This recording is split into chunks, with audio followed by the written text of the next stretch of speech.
The following episode will contain spoilers. You have been warned. You're listening to Cinema IRL, the podcast that throws you into the movie and asks the question, what would you do? I think it's common sense that if you just let a bunch of people drown, it's going to come back to haunt you, though this might be a touch extreme. Amber and Scott discuss the woes of intentional inaction after watching The Damned. And now, Cinema IRL. I wish I could switch places for just one day. What would you do? Put yourself in my shoes. How do we handle this? What would you do? Put yourself in my position. What would you do? Now it's your turn. Well, that's what you get for being fishermen. Yeah, cold-hearted fishermen. This episode, we are talking about The Damned. And I was looking at the description for this movie, but it stinks. So I'm just going to paraphrase here what this movie was about. It's the 19th century. There's a widow. She owns a little fishing hut where about 7 or 8 guys come. They spend the winter there. They catch a bunch of fish, which they sell in the spring and make lots of money. And they are having a hard time. They haven't brought in a lot of fish. Food is a bad situation. They actually ate the bait that they used for fishing the prior night. And they go out the next day to go fishing, and they see a boat in the distance. Long story short, the boat is between 2 big rocks. It's going down, and they see this, and they think, oh my gosh, look at this. We should save them. And then the widow realizes if we save them, they're going to come here. We can't take care of ourselves, much less than the 20 people on the ship. It's not in our best interest to intervene here. I mean, in fairness, the widow was, I guess, initially convinced by the head person for the boat that that's what they should do. So it wasn't her idea, but she did go along with it. Well, it was the guy who is in charge. He basically said that, but it was her boat, her fishing village. Yeah, it was her Everything call. was her call. Yeah. And she said, I just can't risk the well-being of the rest of you. So they opt not to save them, and they just take the day off as a means of respect of letting these people die. And she goes out for a walk later, and she finds a barrel on the beach, and it has some, looks like cured meats in it. And she goes back and discusses it with everyone, and they realize, oh my gosh, there's probably supplies that are floating around when the boat went down. And if we get over there before the tide turns, we can get some supplies and be okay. So they go out, and it's dark, and they're going to get whatever supplies are floating in the ocean. And they realize that about a dozen or so people are glomming onto the side of this rock. And when they see the boat, they get excited, thinking they've been saved. They all start swimming out to the boat. And the original people on the boat basically are hitting them and kicking them and trying to keep them off the boat because, number one, they're going to pull down the boat. But number two, they can't take on one person, much less than all of the people that are now swimming towards the boat. Yeah. I'd say maybe they should have waited to try to go pilfer the remains. Well, they were waiting. Well, they weren't waiting, actually. They had to go because the tide was going to turn, and then any opportunity to get those supplies would be gone. Yeah. So in the whole fiasco with the survivors trying to get on the boat, they take down and this isn't the right word, the fishing captain guy, the guy that's in charge of the fishing boat, and they take him down, and they come back, and they lost him. All they got from the supplies that were floating around is basically some oil to light candles and a couple of bottles of liquor, and they lost him. And now they feel even worse because they didn't just let these people die. They actually killed some of them, hitting them, trying to keep them from climbing onto the boat. Yeah, so so we do the what would you do? Yeah, and this is an interesting one. Yeah, so I was thinking about this a little bit during the movie, in that you kind of have to think about 5 things when being in a situation somewhat like this. 5, okay. 5. Did you think about that on the ride over here? No. Oh, okay. No, actually during the movie. Okay. So during the effort of attempting to save them, what's your best case scenario? What's your worst case scenario? And what is your expected case scenario. And then afterwards, once they're back, what is your best scenario and what is your worst scenario of having them back? And so, well, that's one of the unfortunate parts is they had one boat, so it's not even like if they brought survivors back, there'd be more people to go out fishing because they only had one boat. yeah. So I think it's you first start dealing with the rescue when you're on land, potentially having to go out there in a place where that boat's already been.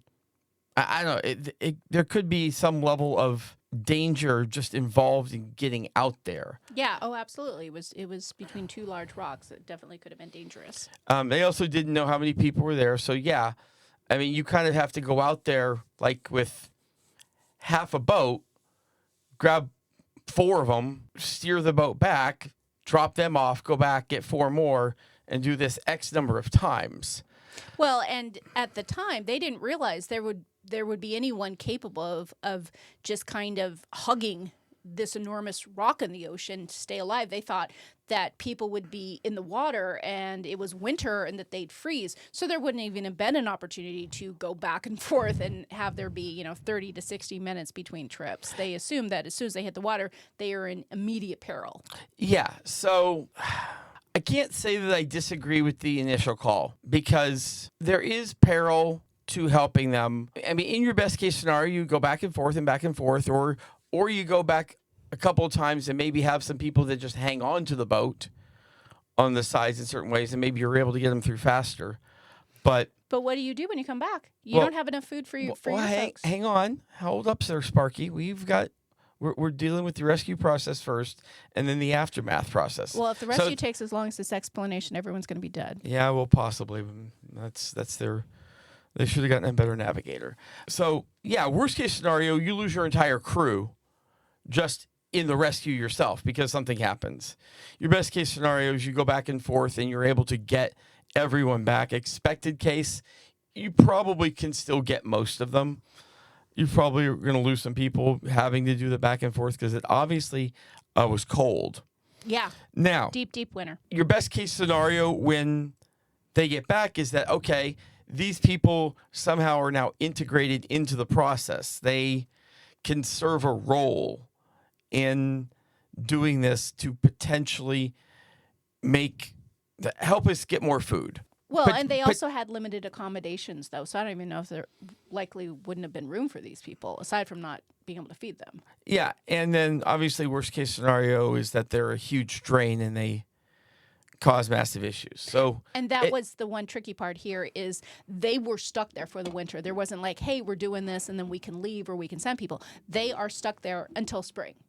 Yeah, so now, once you're out in the water and you see people, I think this becomes a different scenario. You no longer have the fear of being able to get out there to do a rescue. Like, it's gotten to the point where that feels like it's a safer thing, and you're already out there, and you've got people that are wanting to have their lives saved. Honestly, I mean, they have a full boat. I probably get 2 or 4 of them, and you get back, and when you get back, you might have to tell them, listen, I can't get anyone else because, frankly, we shouldn't have even gotten you. But my best friend is out there. My father is out there. My son is out there. Yeah, I get that. Sorry. I'm taking the boat. Yeah, I mean, I don't know. Like, passively letting them die is one thing.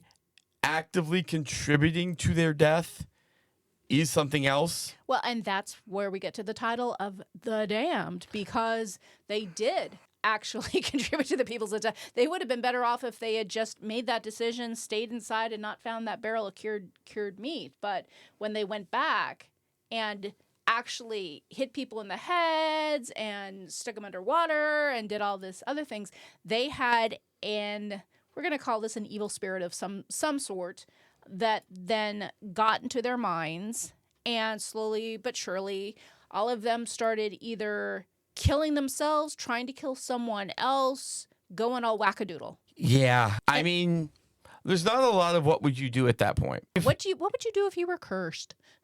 You're dead. You're screwed. Yeah, pretty much. But then there was an interesting twist at the end. Oh, that it wasn't actually a curse, just It might have. So at the end of this, after we see this dark, ominous shadow the entire time that certain people can see, and we think that, it's a bad omen when they see the shadow, and they, so they go back. Some of the bodies washed ashore.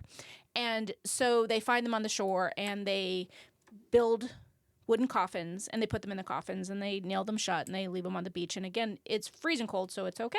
No one's gonna rot out there in the sunshine. So they keep seeing these little kind of ominous silhouettes, black shadows, and then the cook goes missing. And as they're looking for her, they happen upon this area again with these coffins, and Eva the widow wants to look at them and make sure that, hey, is everyone still here? Because we've got some funky stuff going on. And it turns out one of the coffins the nails are no longer attached to the rest of the coffin, and there's nobody in there. So then we think, okay, someone rose from the dead in some sort of evil spirit capacity of revenge and is possessing them to hurt themselves or hurt others. And that's kind of what we're led to believe throughout the film until the end. And Eva finally kills the bad shadow guy and sets the house on fire to ultimately destroy the evil spirit. And then she starts to have flashbacks that it's just a guy. And so then we're led to believe that, maybe they were so freaking hungry that they started having hallucinations or some sort of something similar to that. Yeah. But they all had the same hallucinations, so I don't know. Well, maybe they had various hallucinations. I don't know. It was... And the chef, she had kind of put this idea in some of their heads of that these dead people could come back to haunt them, and she had planted little kind of symbolic symbols around the property to protect them. So maybe it was just the suggestion alone that made them have these visions, and it was just hunger induced. I mean, that's entirely possible, 100%. I mean, I definitely am the definition of hangry. So actually, I'm not hangry. I'm more panic. I'm more panicky hungry. But I understand when you are hungry, especially in a situation like that where it's not just you're hungry, you are in the middle of nowhere with no hope of eating anything but snow. And yeah, there's no Snickers running around there for that hunger. Yeah, no, there's definitely not. Feeling murderous? Try a Snickers. Yeah, so it's an interesting moral dilemma, as you were discussing earlier, about do you leave other people to die trying to protect your tribe, or do you try to save them and incorporate them some way into your little close-knit society? Yeah, and I think... I don't know if I really completely got through my entire factors thing. Again, you have to figure out what your scenarios are, and your scenarios might involve how many people you're risking versus how many people you're saving. Yeah, and you definitely didn't know on the ship that went down. That was a variable you had no idea about. You didn't know the supplies or the number of people. And if you know nothing about those people, then obviously they fall into the category of strangers. Yes. And then that's the question of like, okay, you have to legitimately risk your life. Like, your life could, call it 50-50 end. How many strangers would it take for you? How many strangers would it take? 1, 2, 3. Okay, you didn't play jump rope as a kid. You're a boy. Sorry. If you're a girl, you get it. How many strangers would you have to be saving to make it worth it for you to risk your life? And I don't know what that question is, but I don't think it's 1, 2, 3, 4, 5. I think. But then if it is more than 1, 2, 3, 4, 5, then you have a whole bunch of people. And there was only like 8 to 10 of them to begin with. So if you bring back several, you're potentially doubling your population who was already starving. Yeah, I'm more reading off of this a little bit, just in the idea of a real life scenario. I mean, like, if you're risking 50 to save 1, no. If you're risking 1 to save 50, maybe. But again, in this specific scenario, what, you save them so that they can starve? I mean, it kind of seems like you're going to be going into a damned if you do, damned if you don't situation anyway. Like, you're having and they were damned. Yeah. Yeah. They damned that they did initially ignored it, and they damned that they didn't. they got it coming and going. So much damning. So much damning. We hope you enjoyed our episode. Thank you for listening. And to catch all the new episodes, please subscribe. We release 2 to 3 episodes weekly, so we'll have new content regularly. Until next time.